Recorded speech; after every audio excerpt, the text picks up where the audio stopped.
Halo, Assalamualaikum. Ya, hari ini saya akan menjelaskan tentang penggunaan tool Dev C++ ya, karena kita menggunakan bahasa C++ dan toolnya kita menggunakan Dev C++. Sebenarnya dengan tool yang lain boleh, misalkan ada yang menggunakan Notepad++ juga boleh, mau menggunakan Visual C juga boleh. Jadi sama aja ya. Nah, sebelumnya saya akan memberitahu akan memberitahu akan apa ya, mempraktekkan cara downloadnya dulu ya. Oke, saya share screen dulu. Nah, ini untuk downloadnya seperti biasa, kita download di sini. Kita masukkan kata kuncinya download devc++ for Windows 10 atau devc++ gitu aja juga bisa.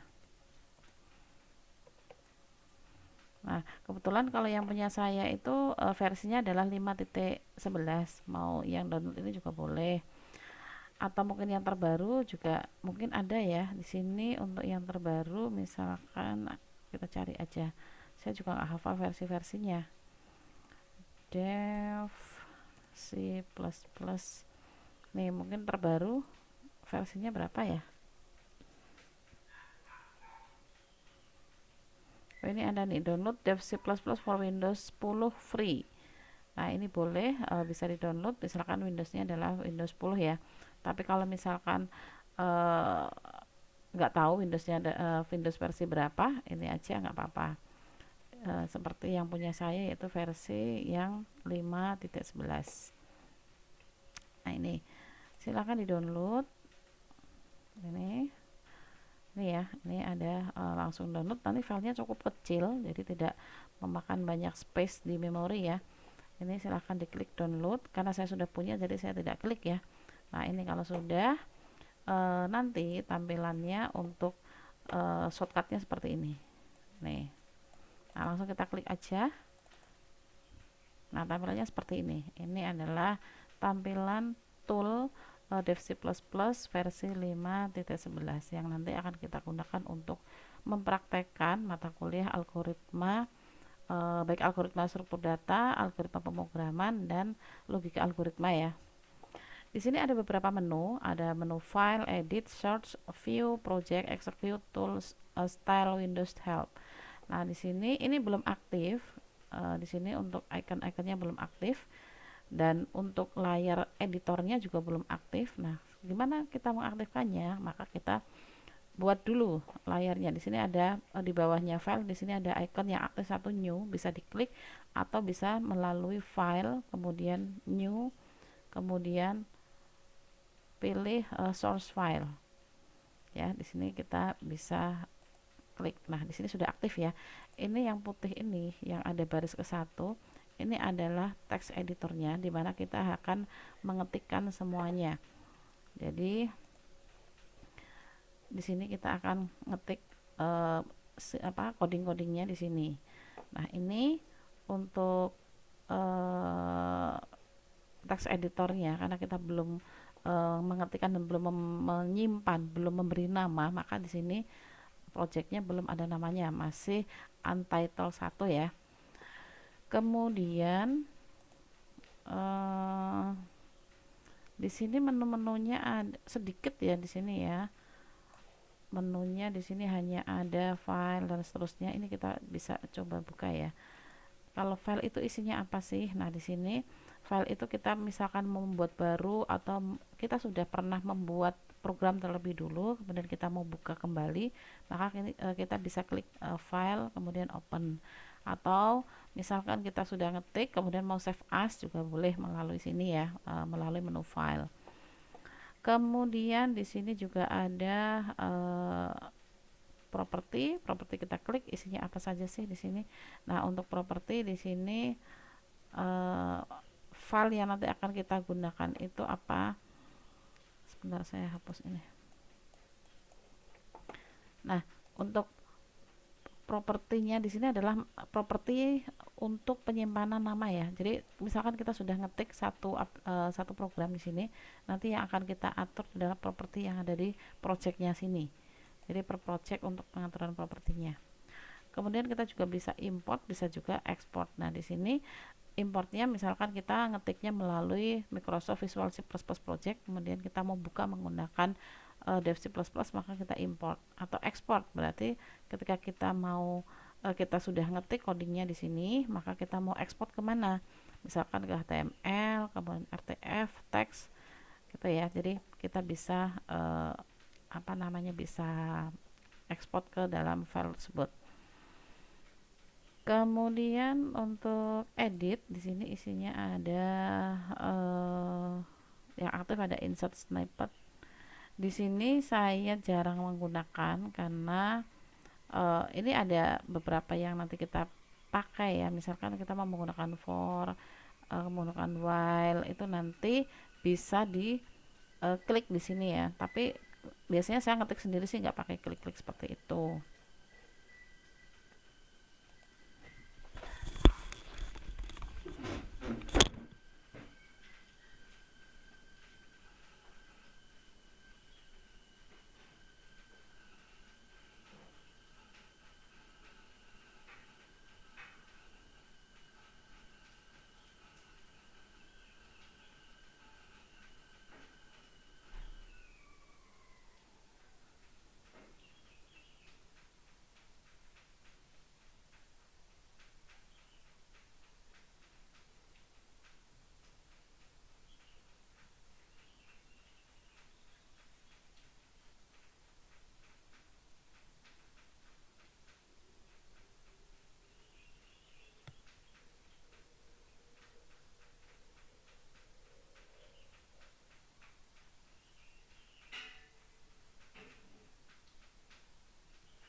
Oke, kemudian di sini ada menu search. Misalkan kita akan mencari beberapa, misalkan kita ngetiknya udah banyak nih, ada berapa ribu baris. Nah, kita mau search kata apa atau perintah apa, tuh bisa lewat sini ya, bisa di pencarian, di find atau search. Kemudian kita akan menggantikan, maka bisa klik replace atau replace file. Jadi filenya semua yang yang misalkan dengan kata cout, nah nanti akan diganti semua, berarti semua yang ada tulisan cout nanti akan terganti. Kemudian di sini ada view, di view di sini untuk melihat project status bar sama project class browsernya.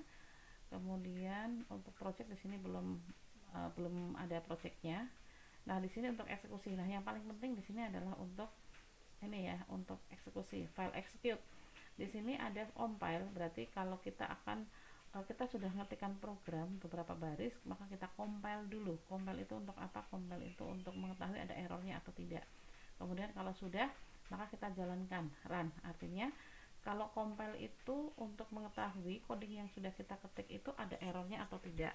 Kemudian untuk run itu setelah dikompil tidak ada errornya, maka ketika diklik run nanti akan mengeluarkan hasilnya, akan menampilkan outputnya. Jadi program yang kita tulis itu outputnya seperti apa sih? Nah, itu nanti akan tampil. Nah, ini bisa pisah ya, tapi kalau misalkan mau secara bersamaan compile dan run itu barengan satu kali klik, maka di sini ada ikonnya sendiri ya. Di sini adalah F11. Nah, F11 di sini ada shortcutnya di sini, bukan shortcut ya, toolbarnya ya, bukan menu bar tapi toolbarnya di sini. Compile and run di sini, nih bisa dilihat nih, didekatkan aja mouse-nya. Di sini untuk compile saja, ini untuk run saja, kemudian ini untuk compile dan run. Jadi nanti ketika kita sudah selesai mengetikkan program, langsung aja diklik ini compile and run, atau tekan saja tombol di keyboard yaitu F11. Nah, mungkin ini ya yang kita sering pakai dari menu-menunya. Jadi untuk menu-menu yang lain kita sementara tidak menggunakannya. Jadi yang kita gunakan adalah new file atau new project. Kita membuat project baru. Kalau project itu sama dengan rumahnya. Jadi misalkan ini ada new project. Nah, ini kita akan membuat project. Misalkan dalam satu project itu satu semester ini misalkan apa ya, membuat atau latihan dasar. Kemudian dari project itu kita ada file-filenya di dalamnya. Jadi projectnya itu adalah, anggap aja ini adalah tempatnya, satu paket isinya ada file apa saja. Tapi kalau tidak mau dibuatkan project maka langsung new file saja gitu. Nah, eh, kita langsung aja untuk cara membuat codingnya seperti apa. Ini saya contohkan yang paling sederhana saja ya. Di sini misalkan include ya stream. Nah, di sini enaknya menggunakan Dev C++ itu ketika kita sudah membuka satu kurung, itu dia nanti otomatis akan muncul sendiri tutup kurungnya. Misalkan include, nah di sini ya, Konio.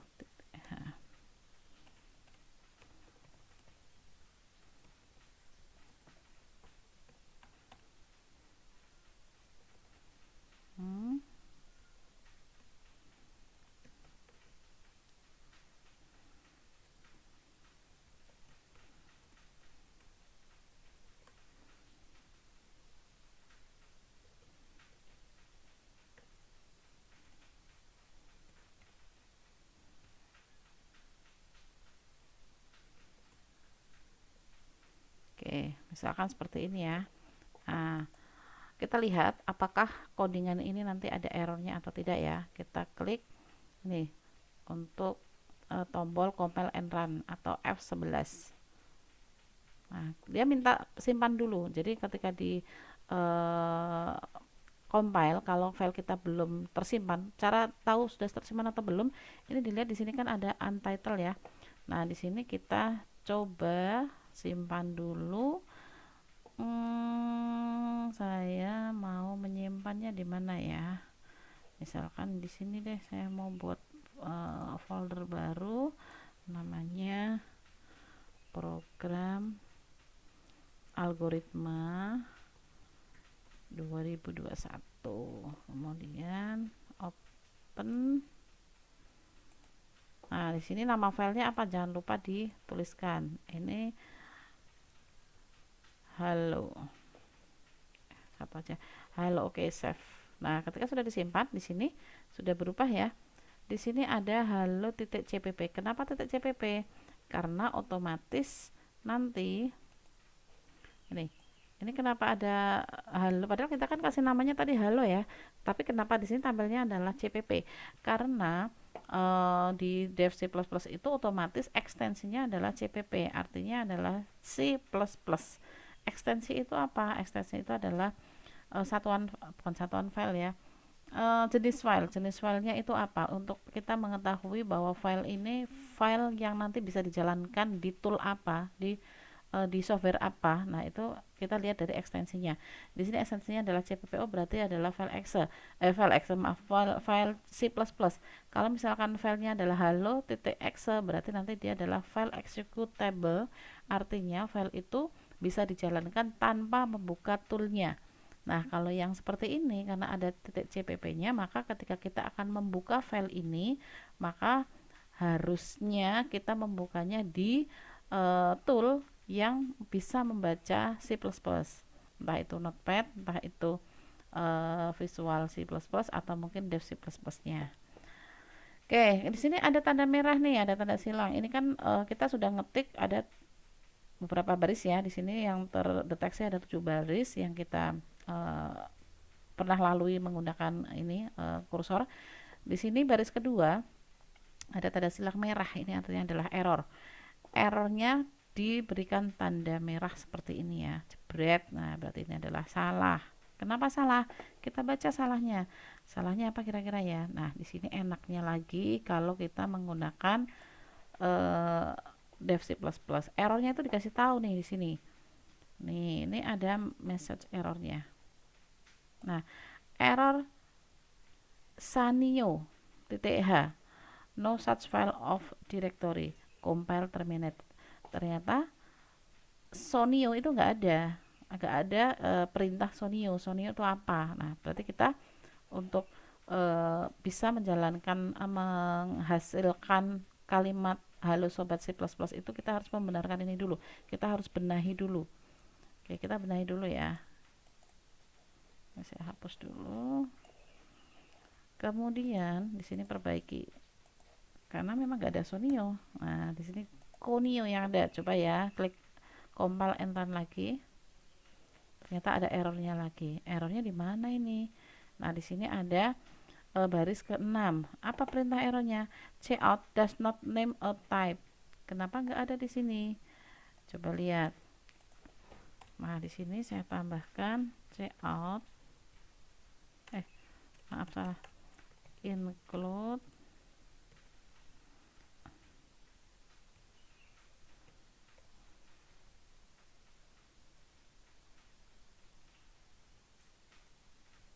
kemudian main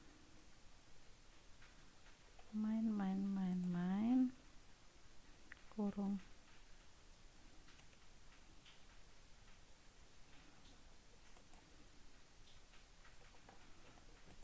Oke. Nah, tampil ya di sini. Ini adalah tampilannya. Halo sobat. Jadi, kenapa tadi ada error? Karena yang pertama, tadi konio itu saya nulisnya adalah sonio, nggak bisa. Kemudian yang kedua, cout itu tidak dikenali. Kenapa tidak dikenali? Karena di dalam pemrograman C++ itu harus diawali main. Kemudian main itu kemudian ada tanda kurung buka kurawal dan diakhiri dengan tutup kurung kurawal. Jadi semua perintah yang nanti akan kita jalankan harus berada di dalam main dan di antara kurung kurawalnya. Kenapa tadi nggak bisa ya? Nah, ini sebenarnya stdio itu nggak saya tulis nggak masalah karena sudah ada konio ya. Coba saya ini dulu, saya buktikan dulu. Kita kalau nggak pakai stdio bisa nggak sih, gitu ya. Nah, di sini saya hapus lagi nih.